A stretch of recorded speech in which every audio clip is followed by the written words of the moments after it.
Widow finds hidden bunker beneath her frozen backyard, and what she discovers changes everything. Sarah Miller was 38 years old and just over 8 months into her mourning when the ground in her backyard cracked open in the middle of a winter morning that promised to be like any other. She was a few steps from the wooden fence when she heard the muffled rumble coming from beneath the snow.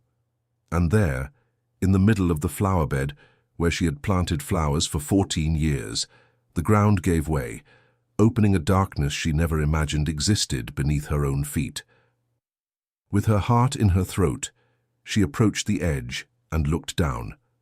At the bottom, a sturdy wooden ladder descended into a place that Thomas, the husband she had buried 8 months ago, had never mentioned a single time in 20 years of marriage.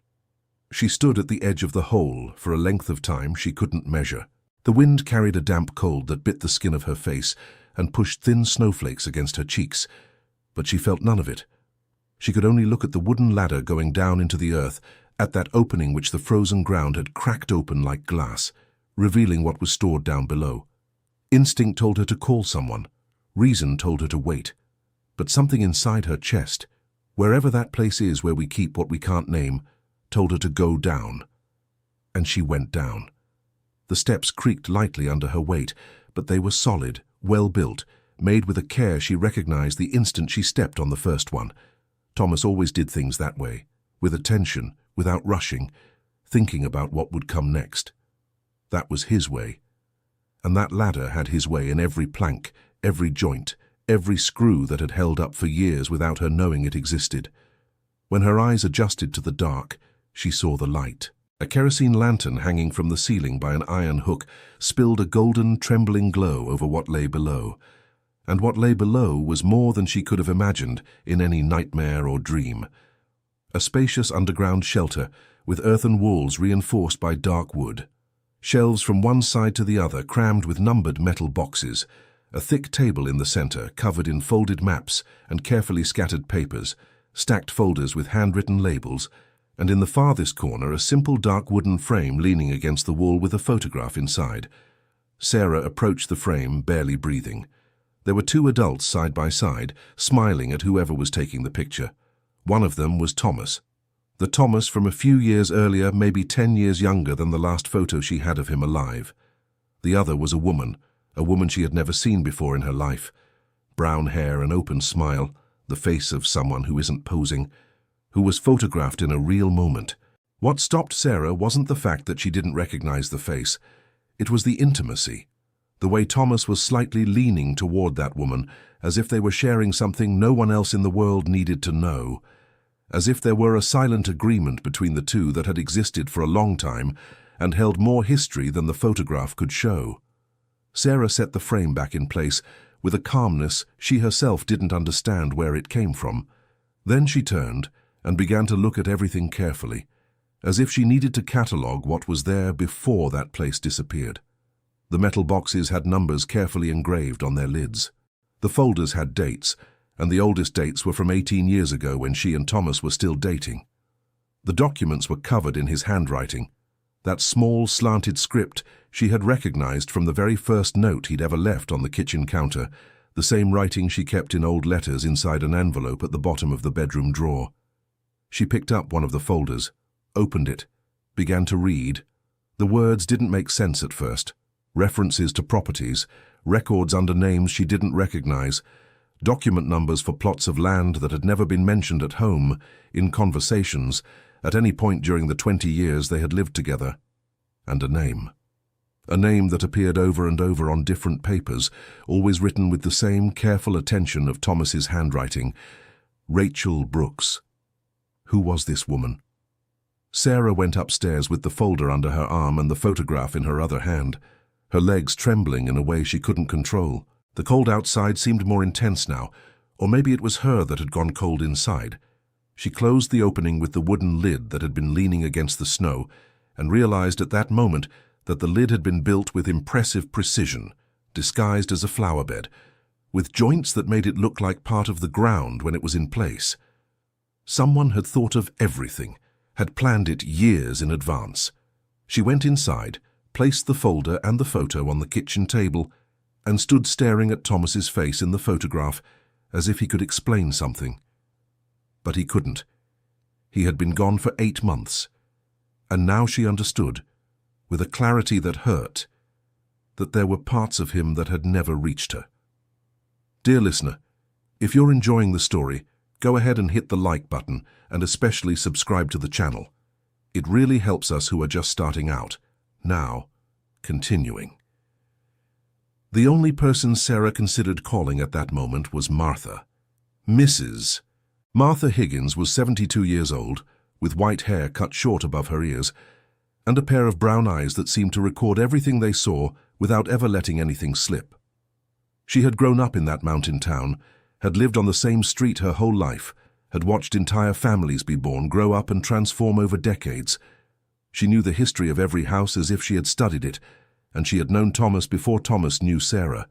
That was one of the facts Martha rarely mentioned, but that lingered in every conversation she had about the man, in that way she had of hoarding information without waste. Sarah crossed the snowy backyard with the photo in her hand, knocked on the wooden gate of the neighbor's house, and when Martha opened the door and saw Sarah's face, she didn't need an explanation to understand something was serious. Over 72 years, she had developed an instinct for faces carrying weight, and Sarah's face at that moment carried a lot of weight. "Come in," she said simply. "I'll make coffee." Sitting at Martha's kitchen table, with the wind pushing snow against the small window and the smell of fresh coffee filling the room, Sarah placed the photo in front of the neighbor without saying a word. Martha put on her glasses, looked. The silence lasted a few seconds, and then her shoulders dropped in a subtle way that Sarah didn't miss. "Do you know her?" Sarah asked. "I do," Martha said slowly. "That's Rachel Brooks, the name that was on the documents." "Who is she?" Martha carefully set her cup on the saucer, as if buying time. Not to make something up, but to choose how to begin. She and Thomas had a partnership, a processed lumber business, back when you were still young. She was his partner before you got married. Martha paused, but that ended. She left town about, 12, 13 years ago. They had a bad falling out with James, from what I heard, and she simply disappeared. Nobody saw her around here after that. Thomas, the brother-in-law, Thomas's brother. Sarah felt something cold inside that had nothing to do with the winter outside. What happened to Thomas? Martha placed her hands on the table and looked at Sarah with that directness that was her natural way. "My dear, Thomas was always complicated. He had a way of showing up at the wrong times with a smile like he was a good guy." She looked at Sarah with steady eyes. "You never really liked him, did you?" "I never felt comfortable around him," Sarah admitted. "But Thomas used to say it was all in my head. Maybe it was in your head, maybe it wasn't." Martha took a sip of coffee. "What I do know is that when Rachel left, Thomas changed, more withdrawn. He worked more, spent less time downtown. I asked once what had happened, and he said he was sorting out some family business. He never explained more than that. Family business." Sarah went back home with the folder, the photo, and far more questions than answers. She laid everything out on the office desk, which was the room where Thomas had spent the most time in his last years, and sat in his chair staring at the walls as if they might speak. Then she opened the folder and started reading again. More calmly this time, jotting down in a notebook the names, the dates, the document numbers that appeared repeatedly. It took hours. The sun moved across the yard, the snow stopped falling outside, and she remained there reading her husband's handwriting as if it were a map she needed to learn to decipher. The more she read, the heavier the weight grew in her chest. There were records of land in names she didn't recognize, but the identifying handwriting was unmistakably Thomas's. There were references to transactions made at times that Sarah couldn't connect to anything in their lives, and there was, repeated in several documents, the name Thomas, sometimes alongside amounts, sometimes alongside dates, and always in a way that made her feel like she was reading something she wasn't meant to find. Or maybe she was, because Thomas was meticulous. He never left anything to chance. If those documents were there, organized, kept with such care, It was because he had meant them to be. The question that wouldn't leave her mind was, did he want her to find them? Or did he want no one to find them? And then came a question she couldn't shake. Why had the floor given way now? The freeze had been hard that winter, yes, but the hatch was well built. To collapse like that, something must have forced it somehow. She looked out the window at the snow-covered yard and wondered, with a lingering unease that wouldn't fade, whether someone had tampered with that hatch before the ground cracked. Whether someone who knew the bunker existed had tried to access it recently, weakening the supports. Sarah slept little that night, and when she did sleep, she dreamed of the photo. The next morning, she made a decision. If there was a Rachel Brooks who had known Thomas, who appeared in the photo and the documents, who had disappeared from town after a fight with Thomas, then she needed to talk to that woman. Not to accuse, not to demand, but because she felt that woman knew things no one else did. Things the documents didn't say in full words, only in fragments she still couldn't piece together. Finding someone who had left a mountain town but still had family there wasn't as hard as it seemed. Martha was the right person to start with. Rachel has a sister who still lives here, Martha said, unsurprised when Sarah returned to her gate that morning. Megan lives at the end of the street by the grocery store. I can't give you the address because I don't have it, but anyone who's lived here over 20 years knows Megan Brooks. Mariana found Sylvia faster than she expected. She was a woman around 50, with short, curly hair and red-framed glasses, who opened the door with a closed expression, like someone not expecting visitors and in no mood to receive them. "You're Mariana, Thomas's wife," Sylvia said before Mariana could even open her mouth. "Was," Mariana said simply. Sylvia looked at her for a moment, with that evaluating gaze people give when they need to decide quickly whether or not they trust someone. Then she pressed her lips together. "Come in." The living room was small and filled with objects that seemed to have a story, each one in the exact spot where it had landed years ago and never moved. An old ginger cat slept in a worn-out armchair. Sylvia moved some magazines off the couch with the automatic gesture of someone who knows a visit comes unannounced, and the two sat down. Sylvia had Rachel's phone number, but she didn't give it right away. She sat looking at Mariana with a mix of assessment and something that could have been pity, but held more pride than pity. "Why do you want to talk to her?" Mariana placed the photo on the table. Sylvia looked, and what Mariana saw on Sylvia's face wasn't surprise. It was the kind of painful relief that appears when someone finally knows they no longer have to keep a secret that has been weighing on them for a long time. "How much time do you have?" Sylvia asked quietly. "Whatever it takes." Sylvia took a deep breath, looked at the cat sleeping in the armchair as if it were the one she needed courage from, and picked up the phone. The call lasted less than 3 minutes. Sylvia spoke little, listened a lot, and at the end jotted down an address on a piece of paper torn from an old planner and handed it to Mariana. "She lives in Pine Ridge," Sylvia said, referring to a mountain town a little over an hour from there. "She said she'll be home tomorrow morning, but she asked me to tell you something first." "What?" "That if James finds out you went to see her, things will get harder for both sides." Mariana folded the paper and put it in her coat pocket. "James won't find out." She left Sylvia's house with the paper in her pocket, and her heart racing in a way that wasn't fear. It was that anticipation of someone who knows they're about to discover something that will change the way they see everything that's already happened. That afternoon, while Mariana was in her office reviewing more documents from the folder, she heard the doorbell. She opened the door, and the face she found on the other side made her stomach tighten in an involuntary contraction. James Miller was 54 years old, with grey hair combed to the side with that care of someone who tends to their appearance because they know it works in their favor. He was a man of imposing physical presence, broad-shouldered, with large hands from working the land in the early days of his life, before discovering he preferred other means to get where he wanted. And there was always a smile on him that arrived a second before his gaze, as if placed there on purpose while his eyes were still calculating. "Mariana." He opened his arms as if they were about to hug, but she didn't move from the doorstep. "I came to see how you were doing. It's been a while since we last talked."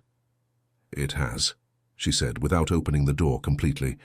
James's gaze swept past her into the house, quick, discreet, the way of someone who trained to do it without seeming like it. "Can I come in? It's cold out here." Mariana stepped aside and let him in. Before going to the living room, she passed by the office and put the folder in the drawer. It was a small gesture, but necessary. "I heard you had a problem in the backyard," James said, sitting down in the living room without being invited, with the ease of someone who thinks he has a right to the space. "A hole or something like that." Mariana felt the coldness in her chest solidify. "Who told you that?" He shrugged with a well-practiced calm. "Small town, Mariana. Everyone knows everything." "And what did they say?" "That the ground gave way. That there was something underneath." He paused, looking at her with that smile that didn't quite reach his eyes. "I was worried. After all, you're my sister-in-law. Thomas's family is my family." Sarah stared at him for a moment without blinking. "Everything's fine," she said. "The ground gave way because of the ice. It happens in winter. And underneath? Old roots. Nothing special." James's smile hung there for a second, as if he was weighing how much she was lying and how much he should let slide for now. Then he relaxed his shoulders with that way of a man who decides to back off only to move faster later. "Well, I was worried for nothing then." He stood up. "If you need anything, call me. We're family, Sarah." When he left, she closed the door and stood listening to his car drive away down the snow-covered street. Then she went back to the office, grabbed the folder from the drawer, and went straight to the basement of the house, hiding it inside a box of old blankets at the back of the shelf. It wasn't excessive caution.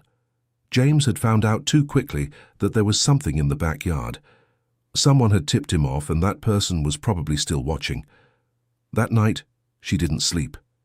She lay in bed listening to the wind batter the shutters and thinking about who could have tipped off James so fast. The opening had happened in the morning. He had shown up in the afternoon. For that to happen, someone had seen and reported it very quickly. Someone who had been keeping an eye on that backyard with a frequency that wasn't normal. That thought didn't leave her alone until dawn. Early in the morning, she went down to the bunker again, this time wearing the orange jacket she used for yard work in winter and a flashlight she'd found in the kitchen drawer. It had to be before she left for Pine Ridge. She had to see if there was anything she'd missed the first time. She had looked too quickly under emotion and knew there were likely details that had escaped her. And there were. At the back of the lowest shelf, behind a metal box that was slightly larger than the others and felt different in weight when she moved it, there was an envelope, plain, yellowed at the edges, with her name written on the front in Thomas's handwriting. A handwriting she would have recognized among thousands. Sarah. She stared at her own name for a time she couldn't measure. The flashlight lit up the wooden shelf, the boxes around it, the dirt walls of the structure Thomas had built in secret for years while she slept in the room above, tended the garden above, lived her life above without knowing what was underneath. The envelope was there with her name written in that handwriting, and she felt something in her chest that wasn't anger and wasn't sadness, and was a bit of both at once. She picked up the envelope with hands that weren't completely steady, tucked it inside her jacket, and climbed the stairs. She wasn't going to open it down there. She wanted natural light to read what her husband had written. The road to Pine Ridge was old asphalt full of patches, lined with tall snow-covered pines that looked like walls of a natural corridor. Sarah drove slowly, with the envelope on the passenger seat, like a silent passenger that took up space even without weight. She only opened it when she arrived in front of Rachel's house, and the car was stopped with the engine off, and her hands no longer had a steering wheel to hold. The letter was long.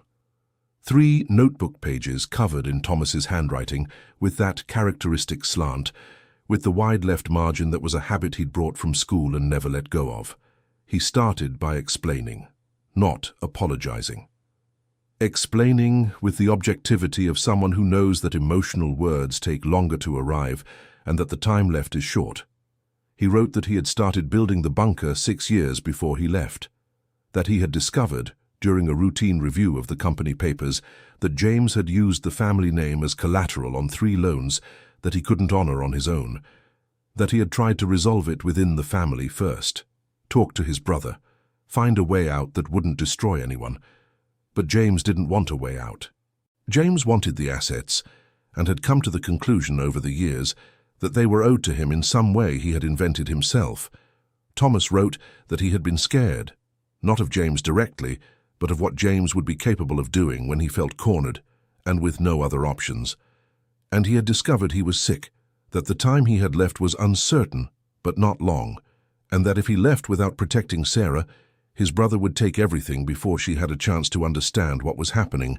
So he built the bunker, carefully, little by little, without telling anyone except Rachel, who had been his business partner and had suffered pressure from James years before, who had left the town because of it, but who agreed to help him plan the protection because she knew better than anyone what James was capable of. Each metal box, he wrote, had a number, and in the envelope, along with the letter, there was a list. Box number, what was inside, what to do with it. Deeds to land registered under neutral names that were legally hers.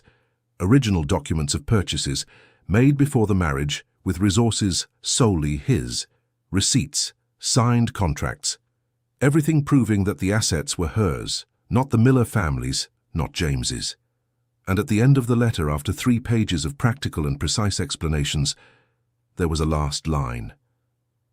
I should have told you, but I was afraid you couldn't bear this weight along with me during all those years I still had. I was wrong to spare you. Forgive me. Sarah folded the 3 sheets slowly, placed them back in the envelope, and held it in her hands for a long time, looking at the snow-covered pine trees outside the car. She didn't cry there. Crying would come later when it fully sank in and her body found a moment where she could afford that luxury. For now, there were things to do, and Thomas had spent 6 years building a path so she could do them. She put the envelope in the inner pocket of her jacket, opened the car door and went to knock on Rachel Brooks's door. Rachel opened the door with the face of someone who had rehearsed serenity all night and wasn't sure she had managed it. She was about 45, with brown hair and silver streaks at her temples that she didn't try to hide, eyes that immediately welled up when they saw Sarah on the doorstep. "Come in," she said, her voice slightly hoarse. The house was small and warm, smelling of coffee that must have been brewed hours before, and old wood heated by the stove. They sat down in a modest living room, with a window overlooking a dirt road covered in ice, where an old dog slept leaning against the wall of a house across the street. Rachel placed cups on the table without asking, an automatic gesture from someone receiving a person about to have a difficult conversation, and knowing that hands need to be busy with something while the words come. "You read the letter," Rachel said. It wasn't a question. "I did." "So you already know almost everything." "I want to hear it from you," Sarah said. "What he didn't write in the letter." Rachel wrapped both hands around the cup, as if she needed the warmth to begin. "James started pressuring me about 13 years ago. I was Thomas's partner in a processed lumber business that was doing well. It wasn't big, but it was solid, and we had built it together over 4 years of serious work. James showed up wanting in, and when Thomas said there was no room, and that wasn't the kind of partnership it was, James wouldn't accept it."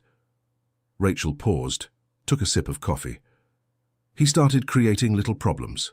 An anonymous complaint to the city inspectors, a rumor that showed up at the grocery store saying our lumber had quality issues, things that alone don't kill a business, but together wear you down. And I was worn down, so I left. Thomas stayed. Thomas stayed because he wasn't the type to run away." Rachel looked at Sarah with something that might have been admiration. "But he never forgot what James had done, and when he found out about the loans James had taken out using the family name, he called me. After years without speaking, he called me and said without beating around the bush, 'I need help protecting my wife.'" Sarah felt her throat tighten. "And you helped." "I helped. For 3 years we met here in Pine Ridge because James didn't know I was back in touch with Thomas." Rachel looked out the window. "The photo you found was taken at one of those meetings. I should have asked him not to keep it." "Why did he keep it?" Rachel looked up at her. "Because he wanted you to know there was someone on his side who was also on your side, even if it was someone you had never met. He was afraid you might think you had done everything alone out of pride. And it wasn't pride. It was that he didn't want to scare you with things that, if they went well, you would never need to know about. The silence that followed wasn't an empty silence. It was a silence full of weight that needed space to settle. "What does James want now?" asked Sarah. "What he's always wanted, the assets. He must have found out about the bunker through someone who was monitoring the property for him. When the ground gave way, that person notified him immediately." Rachel looked at her seriously. "You need to have the documents in hand before he can create a convincing enough legal narrative to confuse anyone who doesn't have the originals." "I have the documents. I put them away before he could come asking about the backyard." Rachel took a deep breath, and for the first time that afternoon, she gave a hint of a smile that revealed a little of what her face must have looked like when she wasn't carrying that weight. "Then you're more prepared than I expected when Megan called me yesterday. But I need to understand what to do with them," said Sarah. "That I can help with. I worked at the Public Records Office for 4 years after I moved here. If there's any tampering in documents that James presents, I can spot it." Rachel set her cup on the table. "I can come to you." "When?" "Tomorrow morning." Sarah returned to the mountain town with more answers, but the feeling that accompanied her the whole way wasn't one of relief. It was anticipation. The feeling of someone who knows the opponent is already on the field and already moving, that the pieces are being positioned, and that the next move will matter a lot. She got home and the first thing she did was go down to the bunker again, this time with the notebook where she had jotted down the box numbers while reading the letter. She opened box after box, checking the contents against the list Thomas had included in the envelope. Most of the boxes contained original documents in plastic folders, protected with moisture-absorbing packets that Thomas had placed with his usual care. There were deeds, receipts, copies of contracts, records, everything in order, everything protected, as if Thomas had known that one day someone would desperately need to find exactly that. In the 12th box, however, there was something that wasn't on the letters list. It was a small notebook with a hard cover and James's name written on the front. Inside, in Thomas's handwriting, were a series of notes about his brother's actions over the years, dates, names of people James had met with, approximate values of deals that should never have involved the family name. It wasn't a diary. It was a practical, almost clinical record, built by someone who understood they needed evidence, not versions. Thomas had documented everything, with patience, with the necessary coldness of someone who knew there was no room for emotion when it came to protecting what was his. Sarah stood there holding the notebook, thinking about how much you can love someone and still not know important parts of them. Thinking that Thomas had carried that alone for years, without letting anything show in his daily life, continuing to be the calm and meticulous man she knew at home, while underneath he maintained that silent vigilance that consumed energy she had never noticed was missing. She closed the notebook and placed it with the other documents. There was still a piece that seemed to be missing. Martha had mentioned days before something about letters that Thomas had left with her. Sarah needed to talk to Martha again, more calmly this time, without the urgency of the discovery. Mrs. Martha was sweeping the porch when Sarah arrived. She looked at her neighbor with the broom in her hand, and the same pair of brown eyes that missed nothing. "You went to talk to Rachel," Martha said. It wasn't a question. "I did." "And you found the letter inside the bunker." Sarah stopped at the gate. "How do you know about the letter?"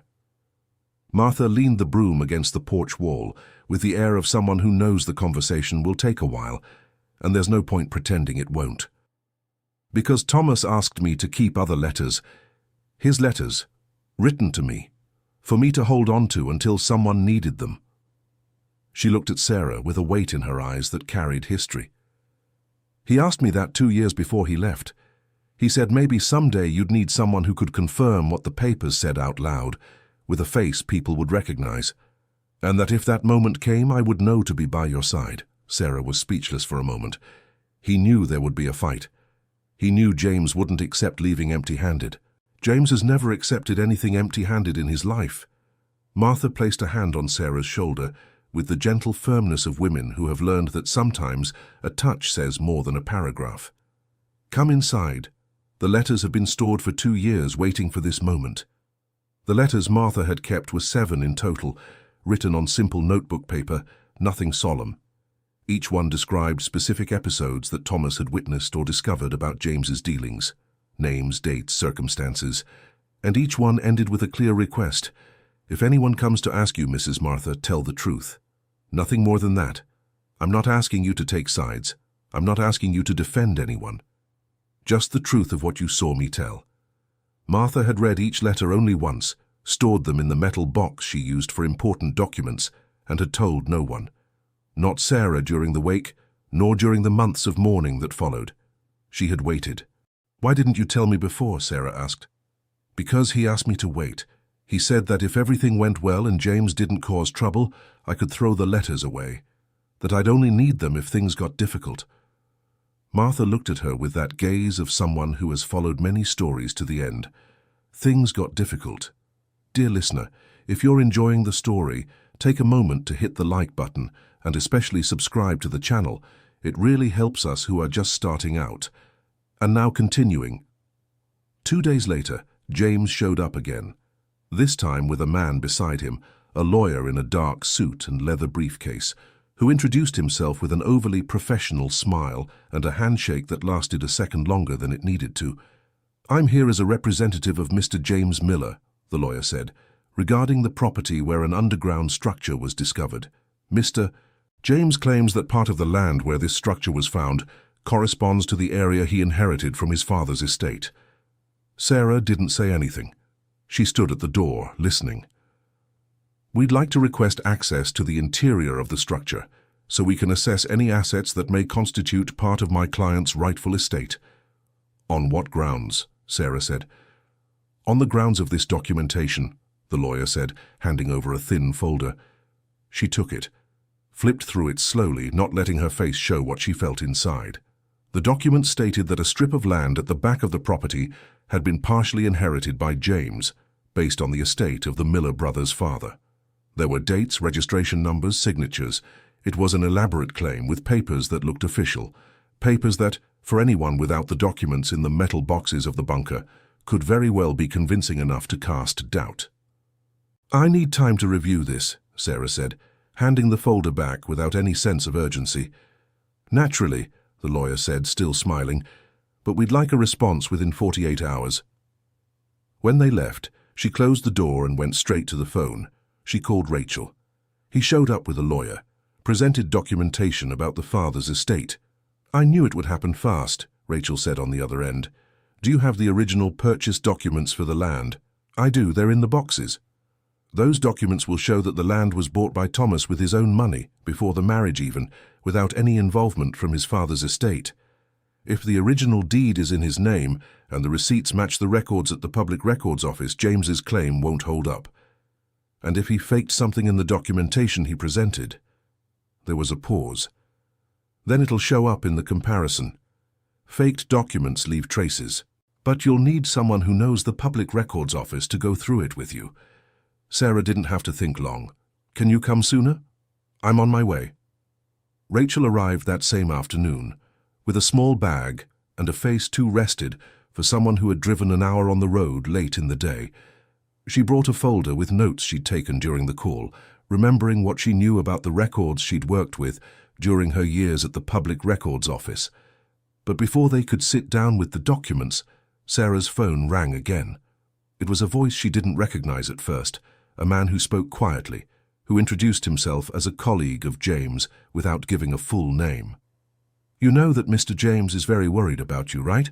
After losing Thomas, he thinks you might be making rash decisions. With all due respect." Sarah felt the heat rise but kept her voice steady. "Who is this?" "Just a family friend. Called to say Mr. James is willing to resolve this amicably. Without any more trouble. He suggests we sit down and split what's in the bunker among the family heirs, so everyone's happy and things don't need to go any further. My husband didn't leave any other heirs besides me and my daughter." "That's what you say. But Mr. James has documentation that proves otherwise, as the lawyer must have explained." Sarah hung up. Rachel, who had heard her side of the conversation, looked up from the papers she was reviewing. "Attempted negotiation through an anonymous intermediary," she said. "When someone does that, It's because they're afraid of what they'll find if they go head-on." "Exactly what I thought." Sarah put the phone on the table. "So we're not closing." That night Sarah called her daughter. Chloe was 32 years old and had been living in another city for 6 years. She had left after an argument with her father that was never resolved head-on, that was swallowed by both of them, with the silence the family sometimes uses instead of conversation, and that had grown over time into the kind of distance that no longer has an address, only existence. The call took a while to be answered. "Mom, everything okay?" "I need to tell you something," Sarah said. "It's a lot. Do you have time?" A brief silence and then, "I do." Sarah told her everything. The bunker, the photo, Rachel, Thomas's letter, the notebook with the records about James, the letters kept by Mrs. Martha, the visit with the lawyer, the anonymous call. She told it without stopping, without embellishing, with the objectivity of someone listing facts because she knows that if she starts to dress it up, she'll lose the thread. Chloe listened in silence. When Sarah finished, there was a long pause where only the breathing of the two could be heard. "Dad knew all of this and didn't say anything to us?" "He didn't." "Why?" "Because he thought he was protecting us." Protecting. Chloe's voice had a hint of something Sarah recognized. He protected us by staying silent. Always. "Chloe, I'm not criticizing, Mom. I'm trying to understand. For the first time in years, I think I'm starting to understand why he was the way he was." Her voice trembled a little. "I always thought he didn't care about us, that the business was more important than anything else, and now you tell me he spent years building a bunker under the backyard to protect the family." "To protect me," Sarah said quietly. "But you're in this too. You're also an heir, Chloe. Everything he kept is yours as much as mine." There was a silence that was different from the others. "I'm coming over," Chloe said. "You don't need to come now. Everything's—" "Mum, I'm coming over."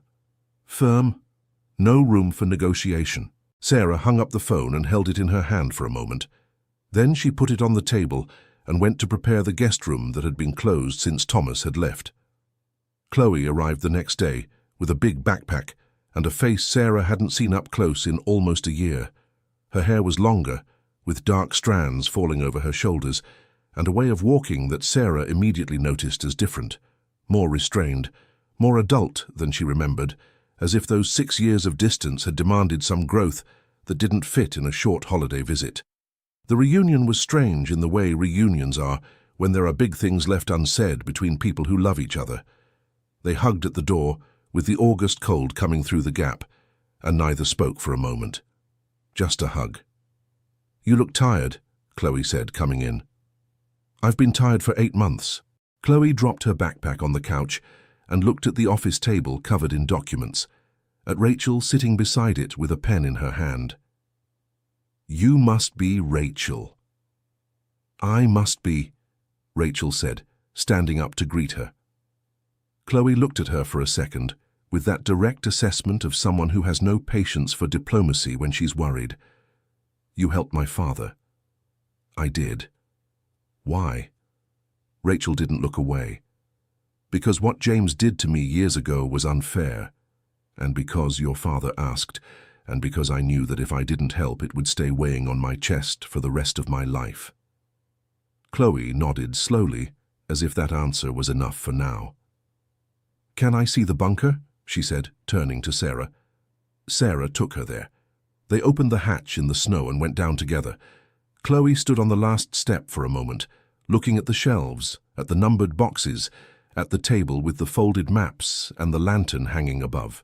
The golden, trembling light of the lantern illuminated everything with that glow that seemed from another time.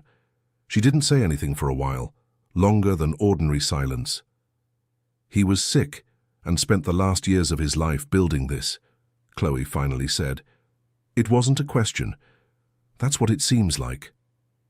My parents spent their last years with something like this between them, and I knew nothing about it." "I didn't know either," said Sarah.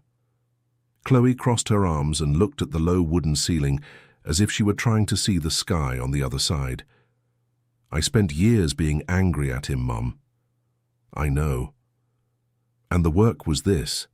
The time he was busy, the short trips he made without explaining properly, the weekends he spent doing who knows what in the backyard. That was it. Sarah didn't answer. There was no answer that fit well in that moment. They went up in silence. But it was a different silence from what was between the two when Chloe had arrived. There was less distance in it. The next morning, Sarah and Rachel went in person to the public records office in the mountain town. The archivist, a man in his 60s with thick black-rimmed glasses and a professional reserve that smelled of decades of bureaucracy, received them with the cautious attention of someone who doesn't get this kind of request often. But when Rachel explained what they needed to verify and presented the two documents side by side, the archivist got up from his chair with an agility that didn't match his previously bored posture. They went to the physical archives. The archivist walked through the shelves with the familiarity of someone who knows that place better than his own home, pulled out a record book from the year in question and opened it to the page corresponding to the number on James's document. And the number wasn't there. The archivist looked at James's document. He looked at the record book. He adjusted his glasses with that gesture of someone who needs a second to absorb what he just saw. This number belongs to another record. A record of a rural property belonging to another owner. He looked at the two women with the expression of someone who understands the seriousness of what he's holding in his hands. Someone used an existing record number on a document that doesn't match this property. That doesn't happen by accident. Can you issue a statement verifying this inconsistency? Asked Rachel, with the calmness of someone who already knew that was what they were going to find. The archivist was already heading toward his desk. They left the public records office with the statement in their hands and the weak winter sun on their faces. Rachel walked in silence for half a block and then said, "Now we need the accountant." Sarah looked at her. "David Thompson. He signed as the technical responsible on James's document. If he signed knowing the record was wrong, he has a lot to explain. If he signed without knowing, then someone forged the signature, and that's an even bigger problem for James. Do you think he'll talk?" Rachel thought for a moment. "I think he'll be a lot more afraid of what could happen to him if he doesn't talk than of what could happen if he does." The office of accountant David Thompson was in a 2-story building with peeling beige facade on one of the main streets of the mountain town, one of those places Sarah had passed by hundreds of times without ever stepping inside.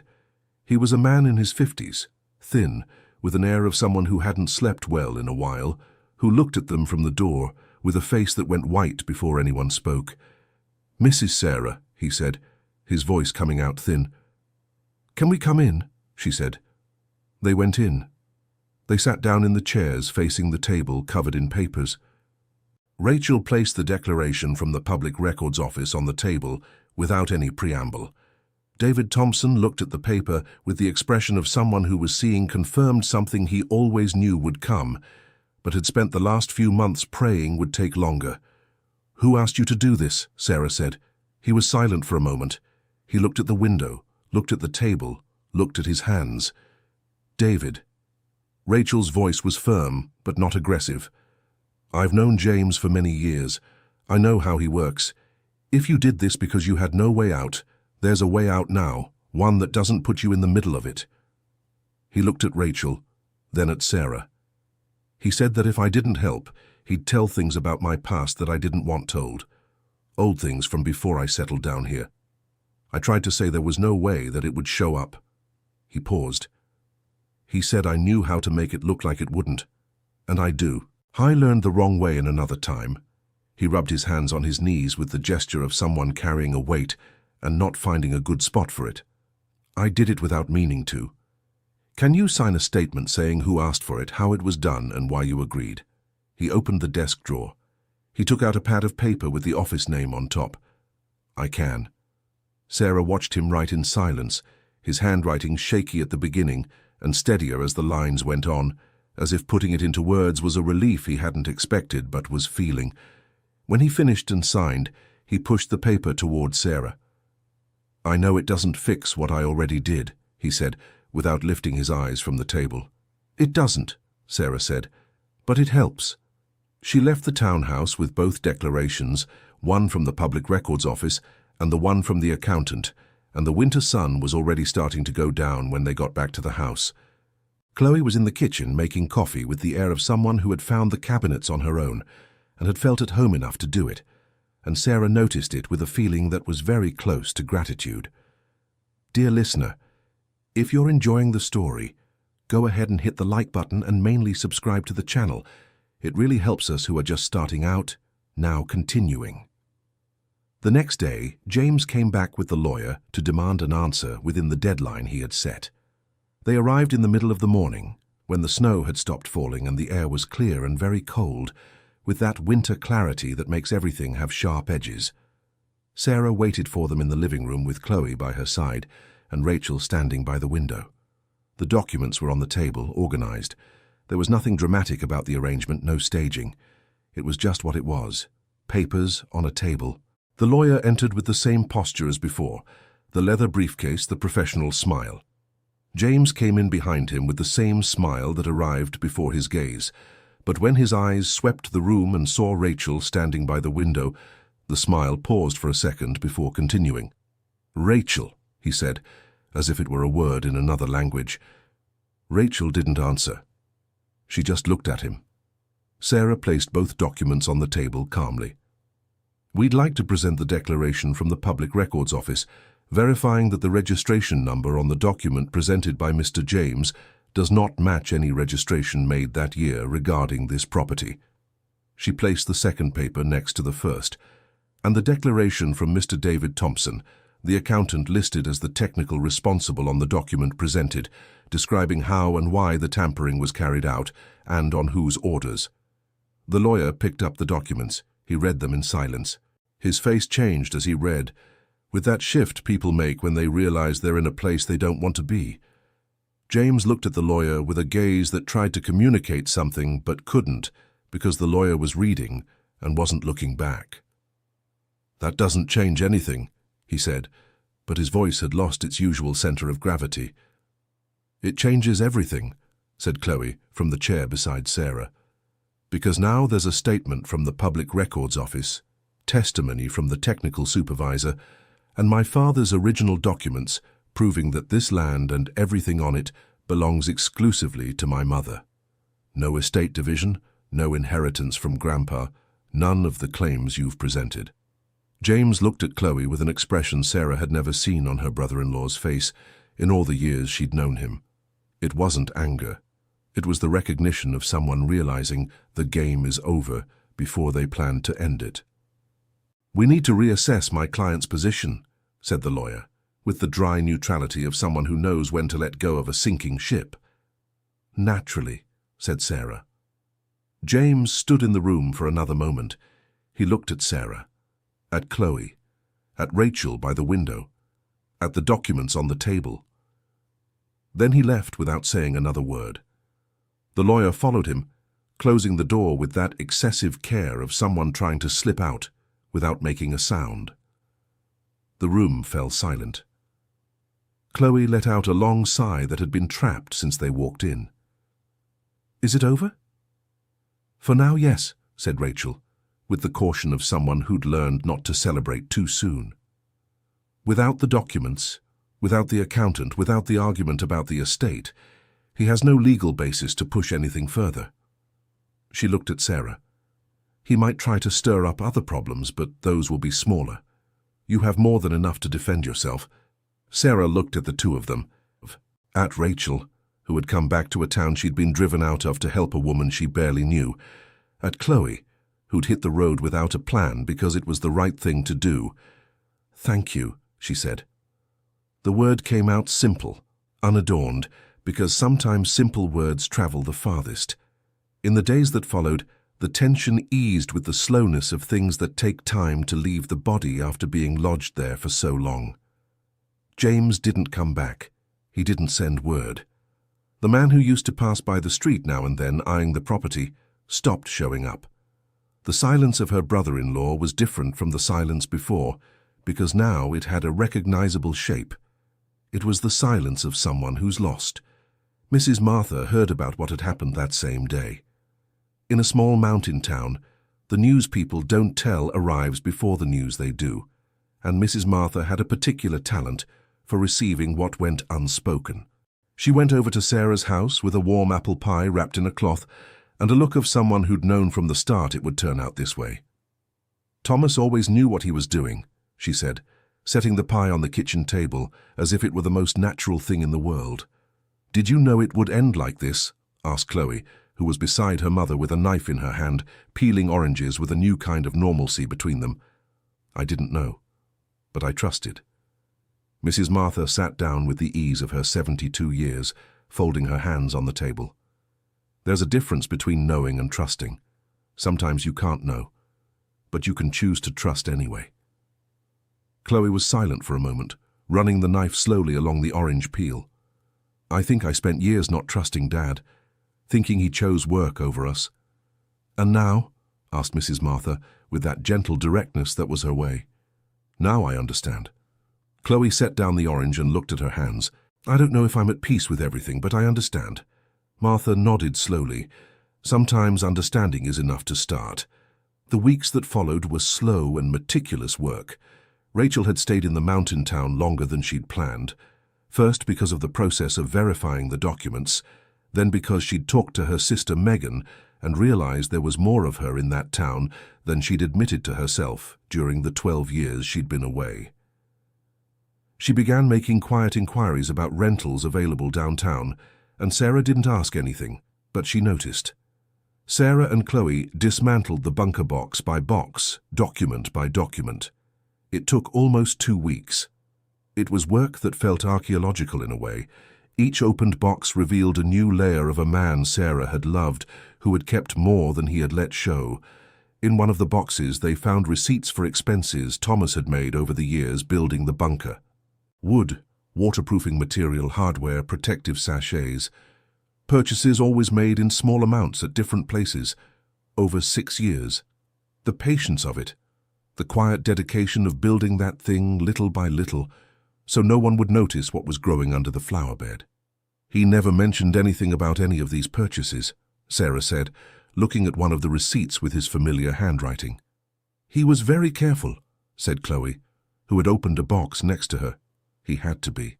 In another box there were photographs, not of the unknown woman, photographs of Sarah, of her young, early in the marriage, with that hair she had worn long for years and then cut and never let grow back, of her on her 40th birthday, at a party Thomas had organized as a surprise and which she had remembered several times during the months of mourning as one of the most beautiful days they had shared.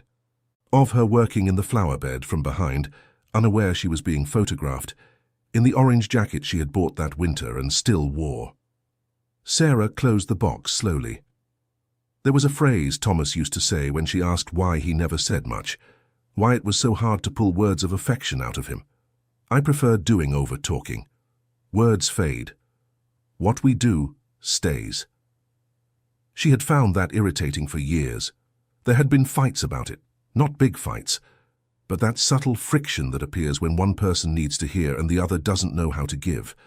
Now, with her knees on the bunker floor and the flashlight swaying gently above her head, she understood what was behind that phrase.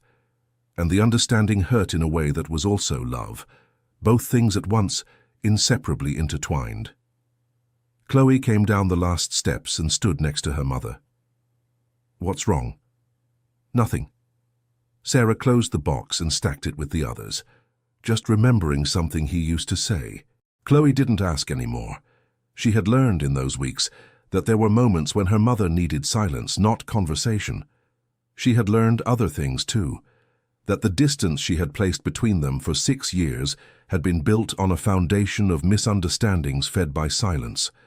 That silence could be protection and also could be a wall, and that the difference between the two depended on who was on the outside. There was an afternoon when Chloe cried in the kitchen without being able to explain why, and Sarah didn't try to explain either. She just stayed there beside her, her hand on her daughter's shoulder, letting it be. And it was enough. There was a morning when Sarah told things from the early days of the marriage that Chloe had never heard. Stories from when she and Thomas were young and had nothing, from when they lived in a small apartment with a single window that faced a brick wall, of how they built everything with a patience that's the kind of thing you can only have when you're sure you're going together. "Do you miss him?" Chloe asked one afternoon, when the two of them were sitting at the desk in the office that still smelled of the cologne Thomas had worn for years. "Every day," said Sarah. "But you're angry with him." It wasn't a question. It was a fair observation, made without accusation. Sarah considered before answering. "I am.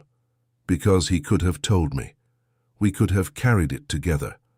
She paused, looking out the window where the snow had stopped falling and the weak August sun was trying to peek through. "But at the same time, I know why he didn't tell me. Because I would have spent these years afraid. He knew me well enough to know that. He made the decision for you. He did, and that's wrong, and it was also done out of love." Sarah looked at her daughter. Things can be both, wrong and love at the same time. It's hard, but it's true. Chloe grew thoughtful, looking at the notebook on the table. "I could never understand how you two stayed together, being so different.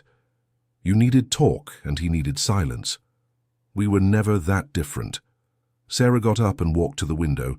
"We had the same way of loving, quietly, through actions, without making a fuss. The problem is, sometimes we needed noise, and neither of us knew how to start."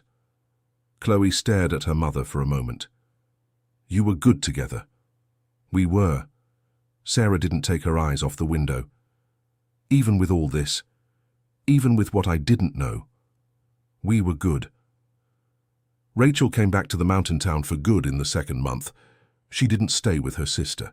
She rented a small space downtown, a ground-floor spot with a faded blue front that had been empty for 2 years, and opened a discreet accounting office that grew slowly on the reputation of someone who does good work and doesn't create complications where there aren't any. Her return was met with the natural mix of reactions that any small town reserves for someone who comes back after a long absence. Some asked why she had come back. Some already knew or thought they knew. Mrs. Martha simply smiled when she saw her pass on the street and said it was good to have her back, as if there were nothing else to add. She and Sarah began seeing each other regularly. They had coffee twice a week, sometimes at one's house, sometimes at the other's. Not like old friends picking up where they left off, because that wasn't what they were, and both knew it. They were two women that the same man had brought into contact in ways neither had chosen, and who had discovered that what was between them was real enough to be cultivated with care. Chloe stayed for 3 months. At the end of the second month, when the subject of going back to the other city started coming up in conversations, the two of them dealt with the topic with an honesty that hadn't been possible between them before. "You're leaving," said Sarah. It wasn't a complaint, it was an acknowledgement. "I am, but I'll come back," said Chloe. "For Christmas." "Christmas wasn't exactly your thing." Chloe smiled sideways, with that smile that had a bit of her father in it. "It was. I just didn't know who to spend it with in a way that made sense." She looked out the window at the garden bed, where the snow still covered everything but the seedlings they had planted in the soil below were waiting for spring. "Now I do." Sarah looked at her daughter for a long moment. "Your dad would have liked to hear you say that." Chloe didn't answer right away. She stared at the flower bed for a while, with that look people have when they're having an internal conversation that no one else can hear. "I'm still angry about some things," she said finally. "I didn't leave for no reason. The fights were real. The distance was real. I know. But what he was doing here while we weren't speaking was also real." She turned to her mother. Both things were real at the same time. Sarah recognized the phrase. It was her phrase from that afternoon in the office, coming back from inside her daughter with the same weight. "Yeah," she said. "That's how it works." On the eve of Chloe's departure, the two of them closed the bunker for good. They put new wood over the lid, nailed it with iron nails, shoveled dirt over it. It was physical work, the kind that tires your arms and quiets your mind at the same time. Sarah put the wedding ring she had found on the last shelf into the envelope with Thomas's letter, and stored the little iron box that had been Mrs. Martha's in an easy-to-reach place on the bedroom shelf, not at the back of a drawer. Not in a museum of suffering. In a place where she could get to it whenever she wanted, pick it up, remember, and then put it back. Because she had learned that keeping is not the same as hiding. The last thing she did that day was go to the flower shop on one of the streets downtown and pick out seedlings, the same flowers she had planted in the flower bed 14 years ago, when the lot was still just dirt, and the couple still believed that anything was possible if you put your hands to it and had patience. Chloe helped her plant.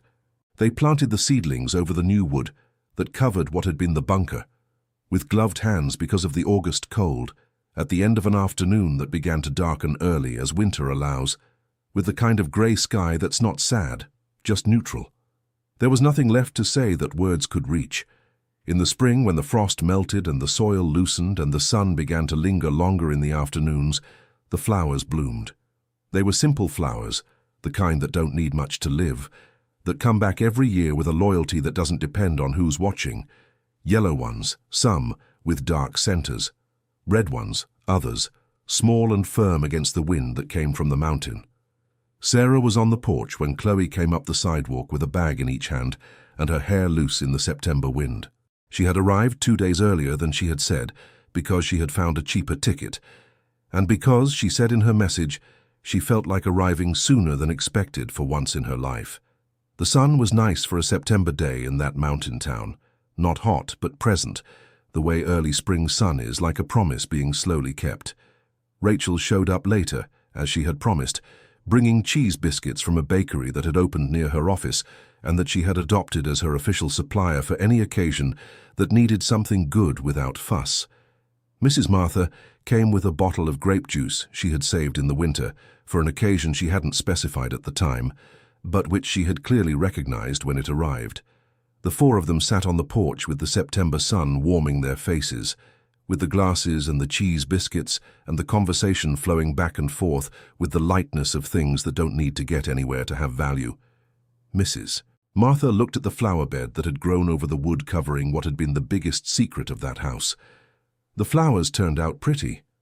They did, said Sarah. Thomas would have liked them. He would. Mrs. Martha took a sip of juice with that way of hers, like someone who doesn't waste moments. He always liked flowers, you know. He just didn't know how to say it without feeling silly. He was that kind of man, embarrassed by the beautiful things he felt. Sarah laughed. It was a small laugh, but a real one, the kind that comes out without warning and carries a weight underneath, of sadness and tenderness mixed together in a way you can't separate. That's just how he was, she said. The sun slowly set across the backyard. The flowers swayed in the gentle breeze coming from the mountain. Chloe said something that made Rachel laugh, and Martha commented about the upcoming summer, and the voices came and went like the voices of people gathered around a table or on a porch with nowhere to be and no rush to get there. Sarah stared at the flowers, cup in hand, listening to those voices around her, feeling the sun on her face, and took a breath, deep and slow, as if her whole body was remembering how to do it right. The ground beneath her feet was solid, not because everything had passed, not because there was no more pain, no unanswered questions, no absences that leave holes that never fully close. All of that was still there. It always would be. But because she knew now what she was standing on, and what she was standing on had been built with love, in silence, by someone who had spent the last years of his life making sure she would be standing after he was gone. And she was standing. The end of the story. Tell us what you thought of this story. Do you think Thomas did the right thing by keeping everything in silence to protect his family? Hit the like button, subscribe to the channel, and share it with someone you love.